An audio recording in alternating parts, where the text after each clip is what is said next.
This is your last chance. After this, there is no turning back.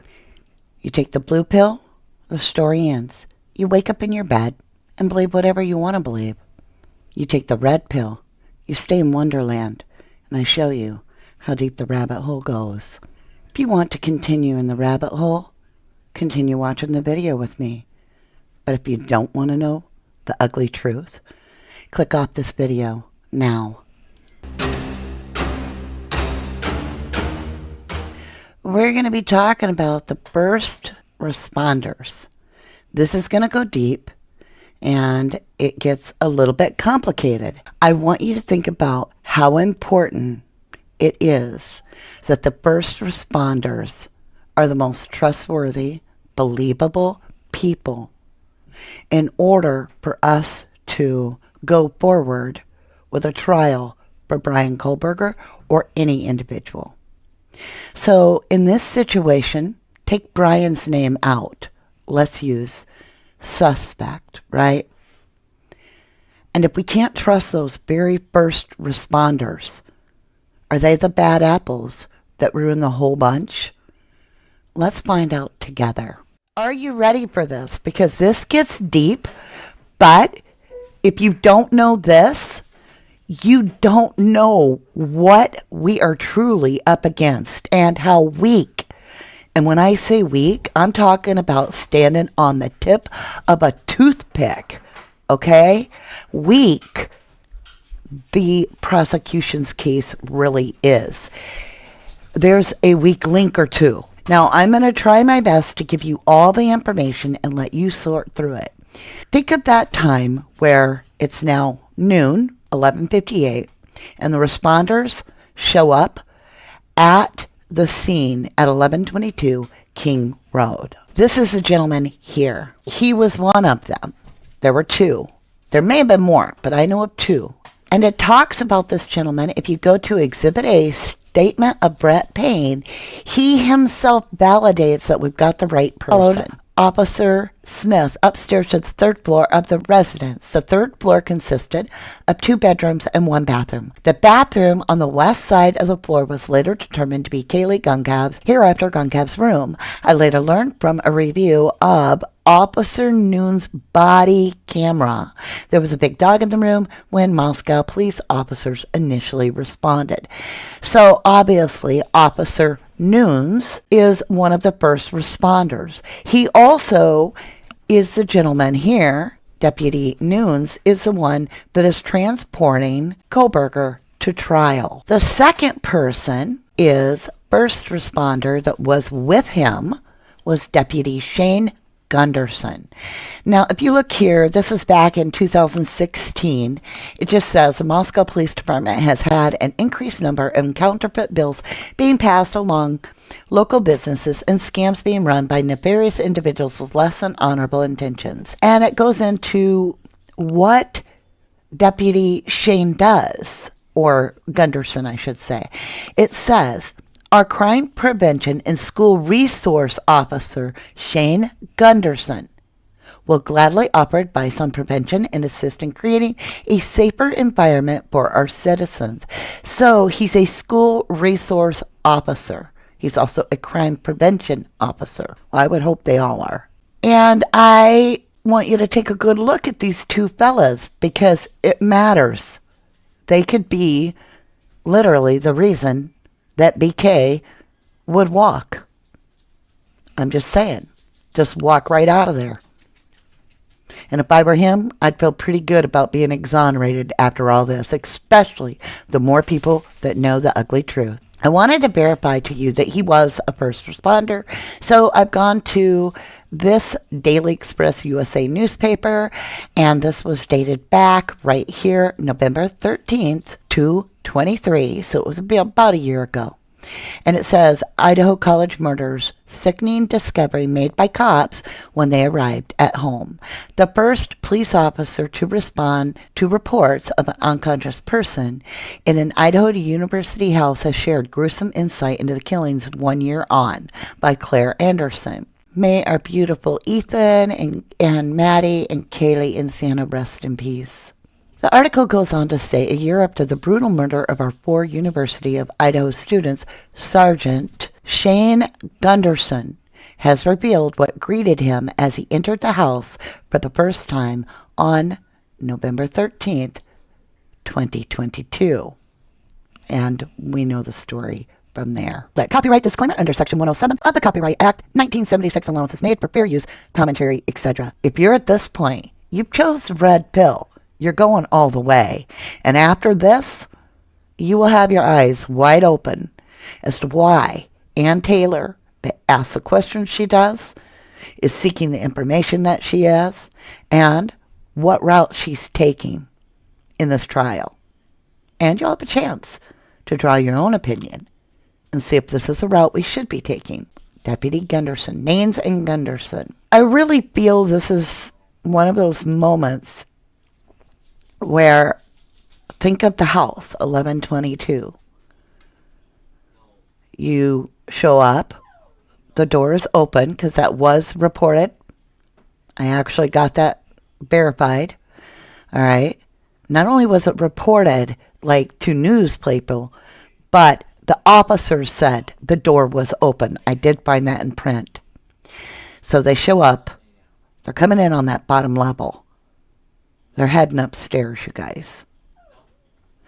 Now, let me tell you, everything their body cam is recording is priceless to getting justice for these individuals. Their integrity, their experience, their knowledge, everything is very dependent on these 2 individuals that enter that premises of being reliable, truth-telling, capable, and willing to do their job unbiased. No tunnel vision, or we just can't get true justice. Now I want to introduce to you Deputy J. Waters.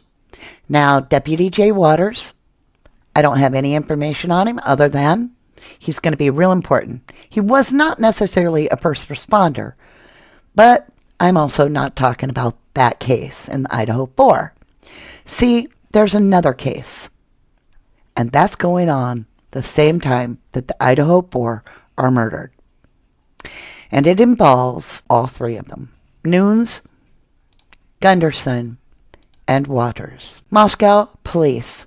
These 3 here are all named in a First Amendment complaint demanding a jury trial. Not only were they named, but some resources also say Bill Thompson, the current prosecutor in Kohlberg's case. In visiting this Gov Info, let me move it down a little bit that you can see better. Gov Info. It's an actual government site. 22-421-Wilson et al. Versus Moscow. Category: Judicial Publication. Collection: United States Courts Opinions. Doc number: Court type: District. Court name: United States District of Idaho. Circuit 9th. Office location: Moscow. Case type: Civil. Nature of suit: Other civil rights. Cause: There you go. They're your rights. Parties named. Listen close. We may, in the near future, hear these names again. Now, I'm going to say them wrong because I don't care. Maya Bustala, Shane Gunderson, and then it just says Lata County, so the county is also involved. City of Moscow as well. Moscow Police Department. Mitch Nunes, that's the guy I've been talking to you about. Keith Skoll. Bill Thompson, see that? Bill Thompson. Liz Warner. Jay Waters, SJW as the plaintiff, Nathan David Wilson, and Roy Douglas Wilson, both plaintiffs. You can see that this was opinion and file date of August 21st, 2023. Let's dig into this a little bit further. This is about to take you on a place where at first you're like, ha ha ha, that's kind of funny, until you realize what the actual F serious this is. Let's start off by introducing it. We're going to call it the Stickergate case, because that's what Moscow locals call it. Moscow report. Moscow PD buries evidence in sticker case for more than a year. Look at the date, you guys. October 27th, 2021. Think about it. It was like a year and a week before the victims were murdered. So this problem was already in existence. And they were already deep in paperwork and red tape with all these claims and court hearings going on and suppression of evidence because of these officers a year before they entered the home as the first responders. Are you following with me? There is no credible explanation for MPD's failure to disclose this evidence as part of January 22nd subpoena response. Defense lawyer Sam Creanson said about video evidence that was released last week at a hearing. The Moscow Police Department video is key evidence in the infamous Soviet Moscow sticker case. The Moscow Police Department video is key evidence in the infamous Soviet Moscow sticker case involving Nathan Wilson and his two sons, Roy and Seamus. The video evidence was released by MPD last week during a hearing which involved testimony from the MPD officers under oath. Stop right there. Reread that. This video evidence was released by MPD last week during a hearing which involved testimony from MPD officers under oath. So you're going to find out they did not tell the truth while under oath as officers. And they're the ones walking in 11/22 first. Goes on to say this hearing was determined the legality of the initial interrogation of the Wilson boys. And I say boys because one's a minor, a juvenile, by MPD back on October of 2020. Before the hearing and before going under oath, an MPD officer notified prosecutors that video evidence did in fact exist on the night of the sticker incident. Sergeant Gunderson, who was one of the first two MPD officers on the scene at the night in question, notified prosecutors that Officer Waters, who had been the responsible officer on the scene, captured video of the incident with his squad car's dash cam.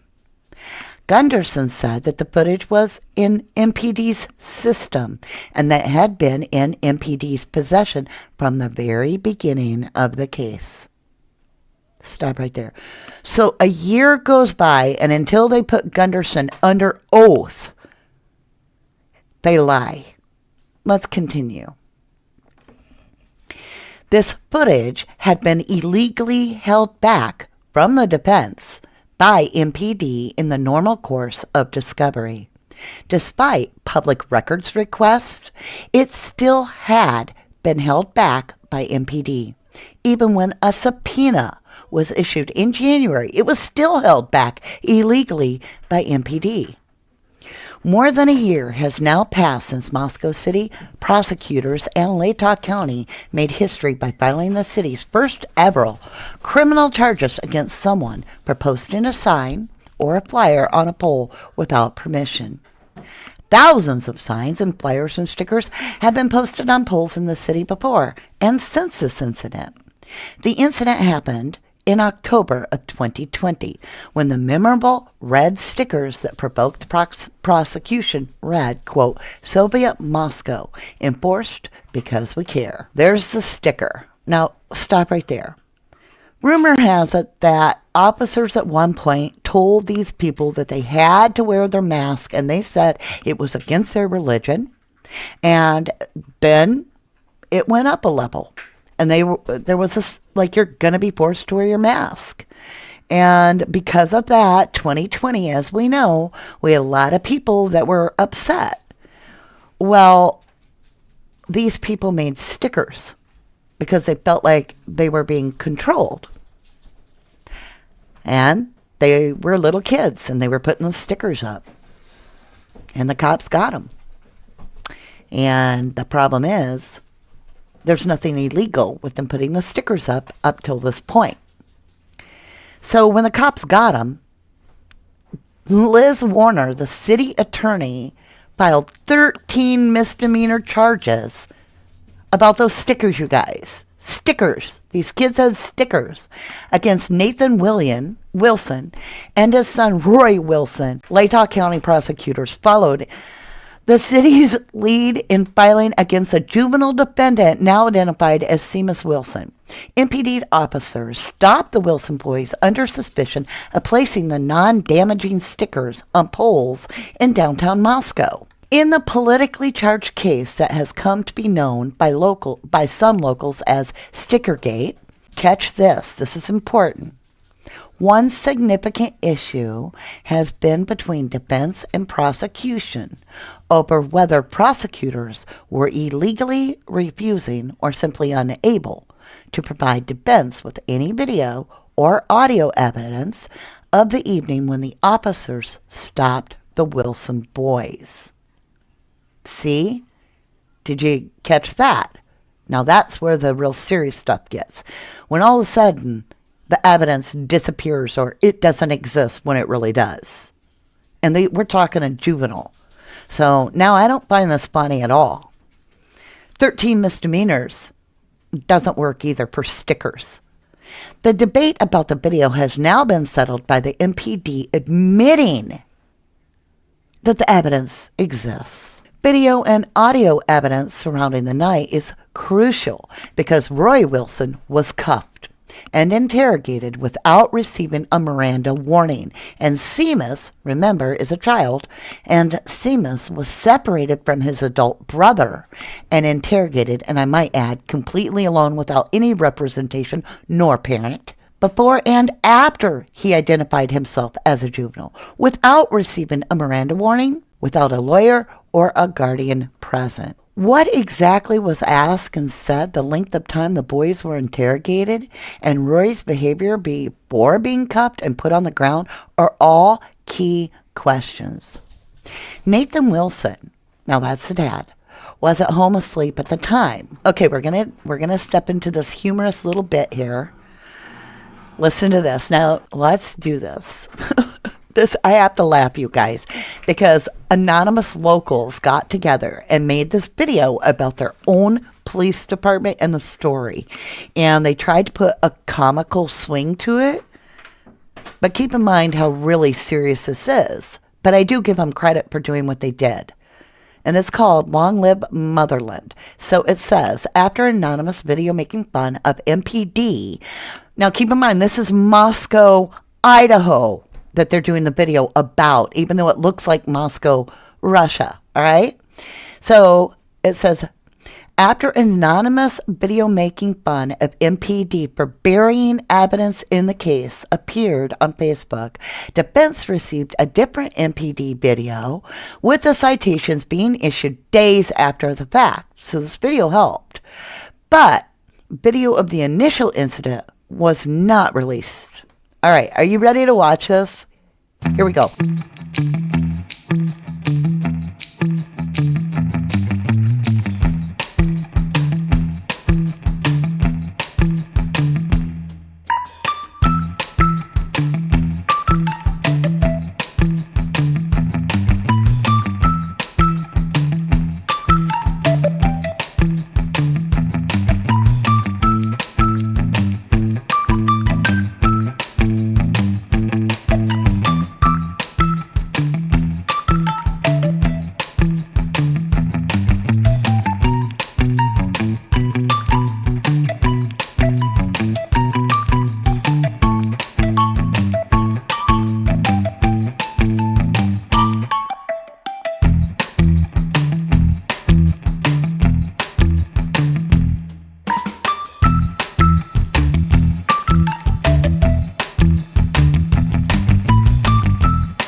Moscow, Idaho. Nobody cares about stickers more than we do. I thought I was going to die when I saw that, you guys.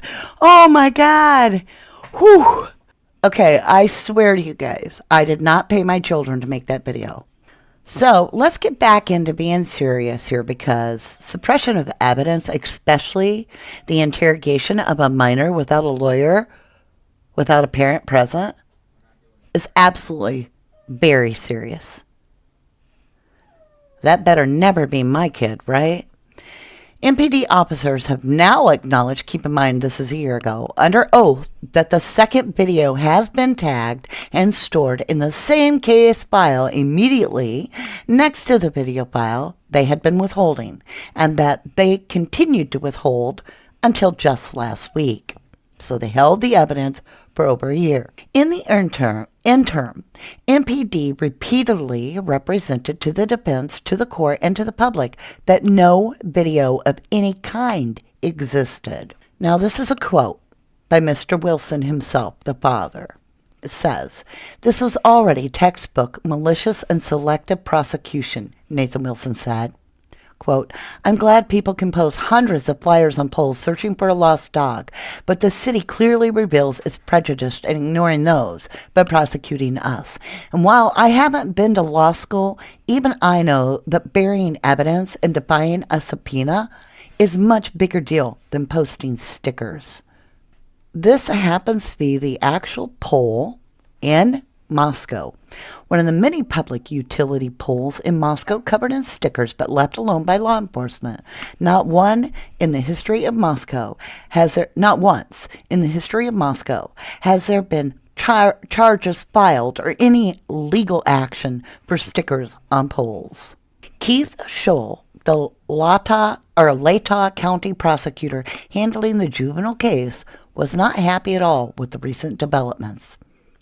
Over the course of the last year, Scholl and the city prosecutor, Liz Warner, have repeatedly and falsely maintained to the court that the video evidence had not been provided because it simply did not exist. Stop right there.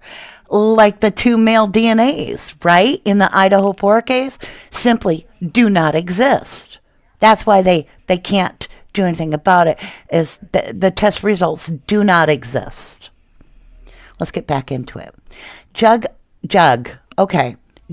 Meg Marshall correctly identified this claim as suspicious when she first heard it many months ago. Quote, "Sanctions may be in order," Scholl admitted to Judge Marshall at the hearing last week. Quote, "But this kind of thing does happen." He also said that the existence of the video was a complete surprise to him. Liz Warner didn't have a comment anyway. Defense was finally able to view the full 40-minute video the day before the hearing on the illegality of the interrogations. One very significant problem with the video was no audio was included. So after withholding the video of the interrogation of the minor for a year and his brother, they finally admit that, yes, there is a video. We weren't being honest. We do have the video. It was right next to this file. But there's no audio. So MPD now insists that no audio exists. And they say, Nathan Wilson, the father, says, "We've never heard of that before." No pun intended. After finally viewing the long-suppressed video, defense counsel Sam Creason of Lewiston immediately reached out to both prosecutors under the assumption that they would be voluntarily dismissing the year-old case that have already been reduced to a single misdemeanor count. Quote, "It is extremely disappointing to see that the officers involved not only knew of the evidence, but viewed it and maintained it," Creason said, or wrote. He had repeatedly raised questions about the, quote, "absence of the video or audio evidence throughout the past year." Quote, "A review of the video demonstrates why MPD did not want this evidence disclosed," Creason said. Quote, "And I am hoping that we reach the day when this audio is produced. The officers' conduct that night was improper, and they had put the prosecutor's office in this position." Surprisingly, Prosecutors are still determined to push forward, although Keith Skoll did find a motion to delay last week's hearing. Creason, however, wanted no further delay, preferring to get officers under oath immediately, so the hearing proceeded. In testimony, all three officers, hear the names, you guys, Nunes, Waters, and Gunderson. Nunes and Gunderson are the first responders in the Idaho case, all right, who were directly involved in the sticker interrogations, testified to possessing recording devices at the time of the arrests. Two more officers passed through or near the scene, one of whom was also wearing a mic. The squad car that captured the video was also equipped to capture audio. No audio of that night has yet been produced by MPD. Sworn testimony and the MPD case file audit log also revealed that Nunes, Waters, and Gunderson at least had access and reviewed the footage of the incident in the last year, while the department was denying its existence. Quote, Keith Skoll was obviously genuinely distressed that MPD sat on this evidence, Nathan Wilson said.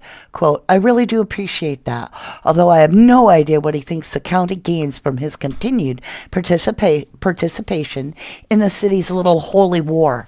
And I also appreciate Sergeant Gunderson's honesty prior to going under oath, although I wish someone in the department had blown the whistle 10 months ago. What happened next remains to be seen. MPD has offered no explanation or comment of any kind, nor have prosecutors. Now, the rest of this, I'm not going to read it. I'm going to let you go read it yourself. But that is the Stickergate case. Now, let me remind you of something. I worked for about 6 years on the Brendan Dassey Steve Avery case. A 16-year-old boy that was questioned without parents and without a lawyer. Brendan gave his first statement to the investigators 4 months earlier, the day after the victim, Teresa, her RAV4, her vehicle, was found. He told them he had no contact with her and had no idea what happened to her. But law enforcement chose, Manitowoc County investigators chose to go to his school, where his parents weren't, and he had no lawyer. And they took him into a room alone. And Brendan Dassey, at 16 years old, with only an IQ of 70 and language issues in special classes that are called IEP, was questioned and interrogated for hours without a parent or a lawyer present at his school. He eventually gave a false confession so that he could return to class and finish his science project.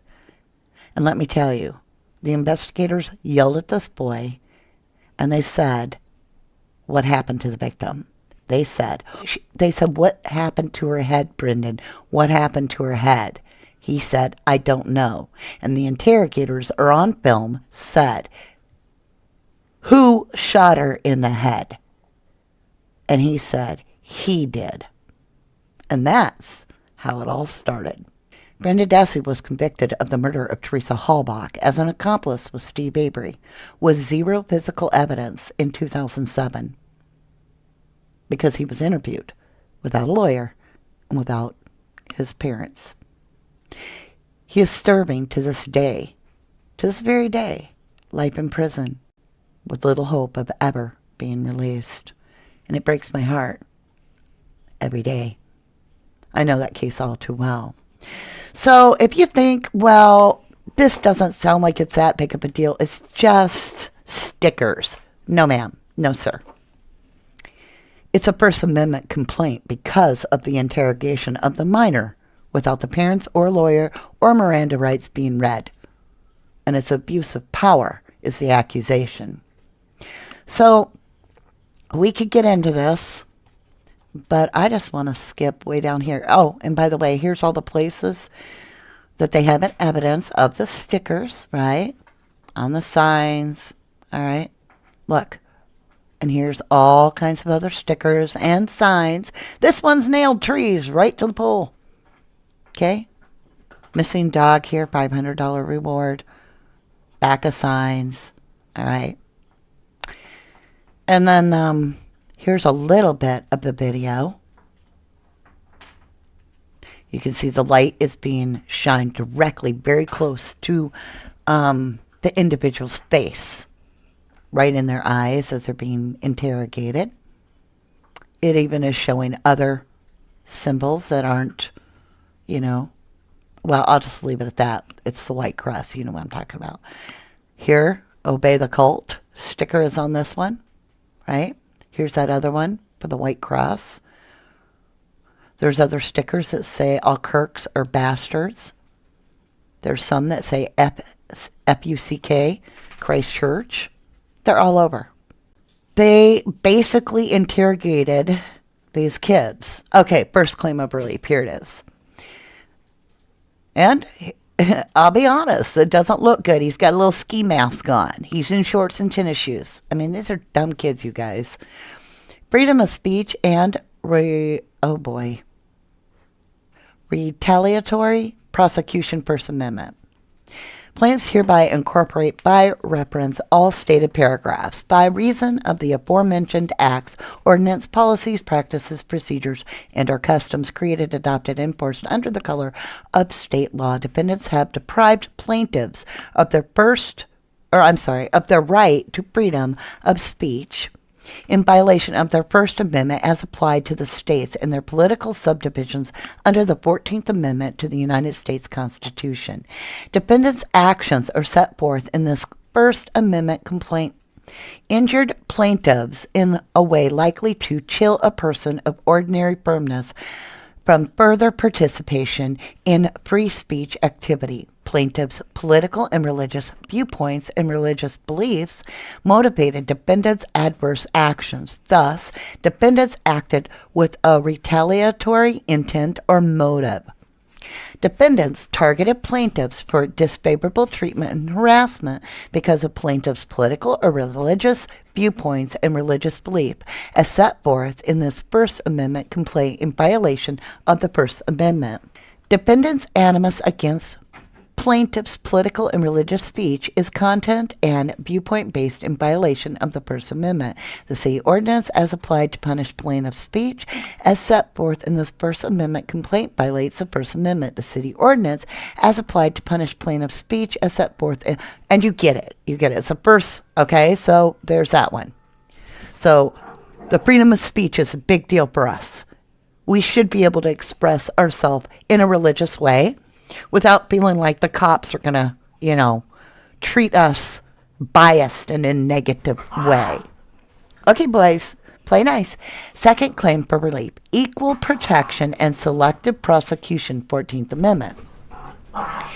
Plaintiffs hereby incorporate by reference all stated paragraphs by reason of the aforementioned acts, ordinance, policies, practices, procedures, and or customs created and adopted and enforced under color of state law. Defendants have deprived plaintiffs of the equal protection of the law guaranteed under the Equal Protection Clause of the 14th Amendment to the United States Constitution.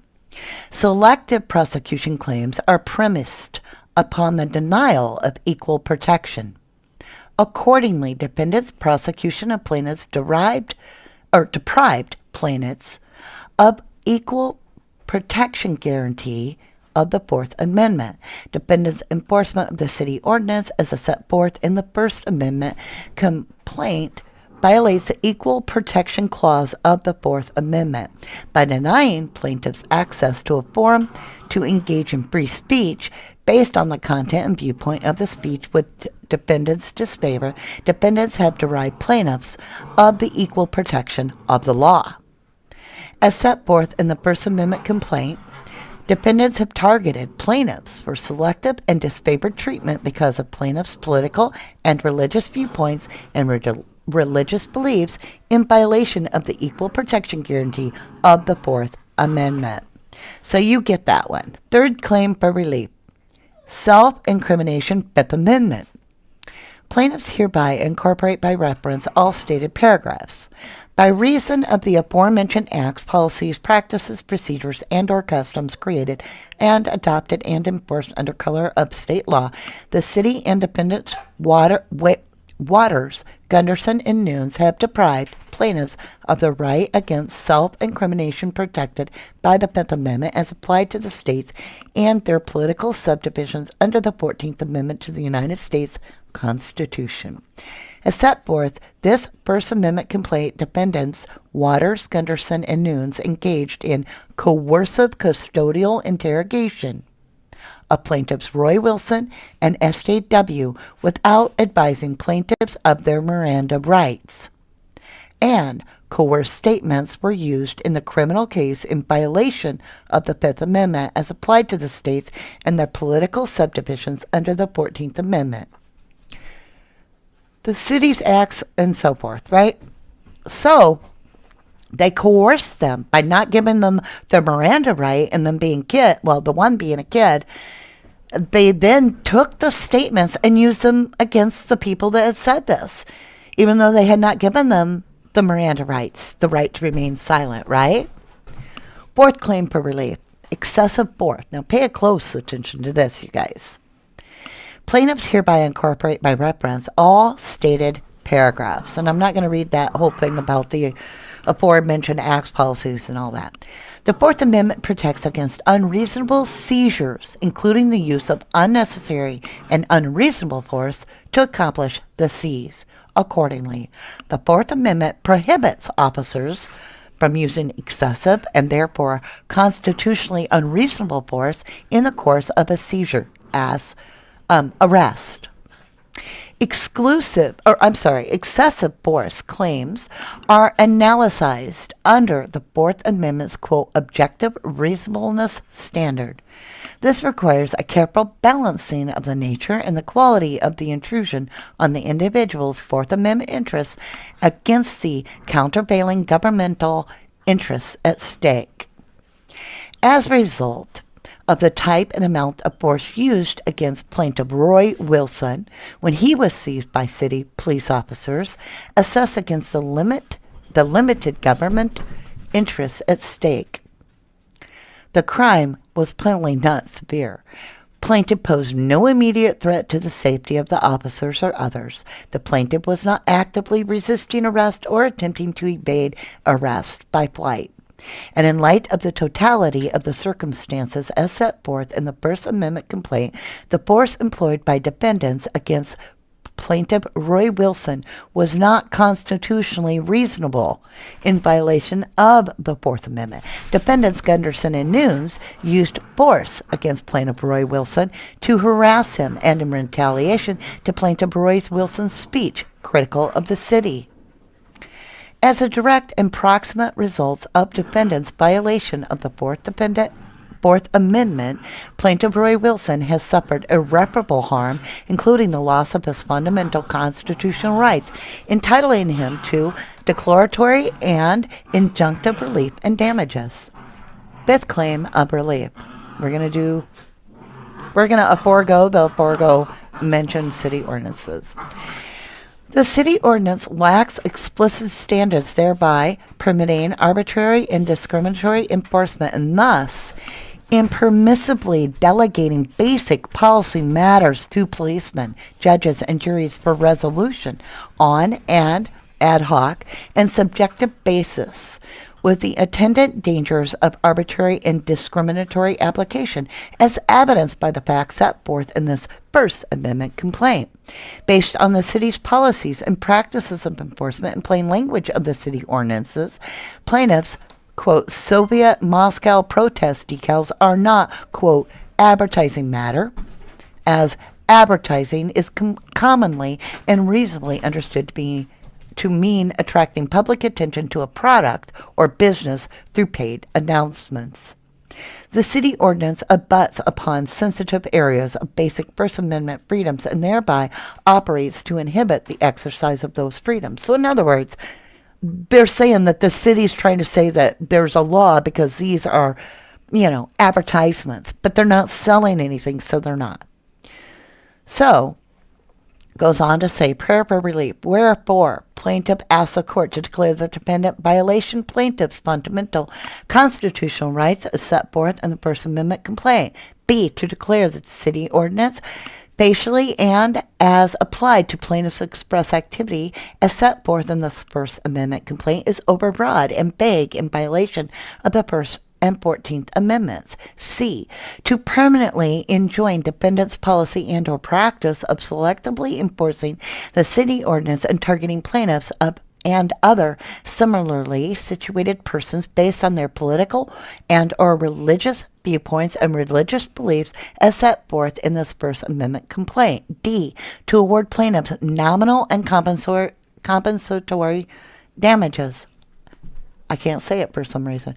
E, to award plaintiffs the reasonable attorney fees, costs, and expenses pursuant to, and F, to grant such other and further relief as this court should find proper. Yeah. Over stickers? If stickers can enrate them that much that they return a prejudiced act toward children to the level that they would suppress evidence and lie under oath, what would they do if something more was at risk? Now, Bill Thompson, he's not off the hook here. He was the prosecutor too, okay? And we have this Shane Gunderson, and it should be Mitch Hayes. I don't know why I have Hayes News, or Mitch News, I guess. I think I got the name wrong. Forgive me. Let's change it. There. And Jay Waters. Is that the Brady Giglio? Because these guys have suppressed evidence, Brady, the audio, as well as the video for a year. Over something simple as a sticker by a child. You know what I would have done? I would have marched that child over to their parents' house, because obviously, or better yet, I would have been like, you get your dad on the phone, get him down here. Take it up with the dad. Take it up with the dad. If you don't like the stickers, be like, dude, we don't like those stickers. Please don't put them up. But to go to this level against a child that is vulnerable, need I remind you where that can lead? To me, that is predatorial. That is predatorial. Is this, I'm pretty sure it is, you guys. I'm pretty sure that our first responders in the Idaho case, in my humble opinion, are the Brady Giglio. I believe it's because they are being accused of everything under the sun, from lying under oath, suppressing video evidence, excess use of force. They still, to this day, I personally believe, to my knowledge, are suppressing the audio because they do not want them to hear. Because it gets into detail. They were swearing at them kids and all kinds of stuff. I read the full article before, the actual filing. It's ugly of an interrogation on a child. And the child is withheld even after asking for the dad. And the brother is saying, can I go to my brother? And they're like, no, we're not done with him yet. They went and got the father, or the father came, whatever. The father shows up and they still won't let him see his son because they told the father, we're not done with your son yet. And he's a minor. I am fucking pissed right now because I have no way to get this child, Brendan Dassey, out of jail after they went to his school without parent, without lawyer, and questioned him. And you know what the child said after he said, yeah, I guess I did it? He said, can I go back to my science class? I have a project to work on. And they were like, no, Brendan, you're under arrest. He's been in prison ever since. Literally, from that moment forward. And they have the audacity to do this shit. So how can we trust them? Can we trust them? They're accused of lying under oath. They're accused of tampering with the video evidence, of detaining a child This is about as serious as you can get. And these two are the ones that find the evidence? They're the first ones in that house? Can we trust anyone who abuses their authority over a child?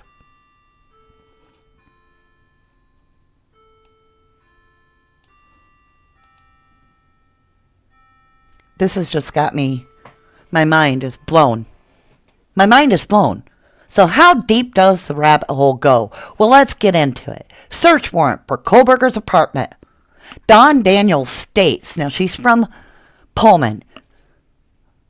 At the time, I think she was assistant chief at the time. Dawn Daniels states they will be searching for a knife sheath going into Kohlberger's apartment. Wait a minute. I thought they had the knife sheath. Right? So why are you searching for it? And the big question is, did they transfer Brian's DNA from his personal items from his apartment onto the knife sheath and plant it? Can we trust these two? I mean, think about it. It's touch DNA, trace DNA, transferable DNA.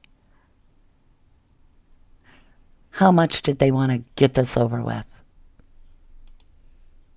Can we trust the evidence?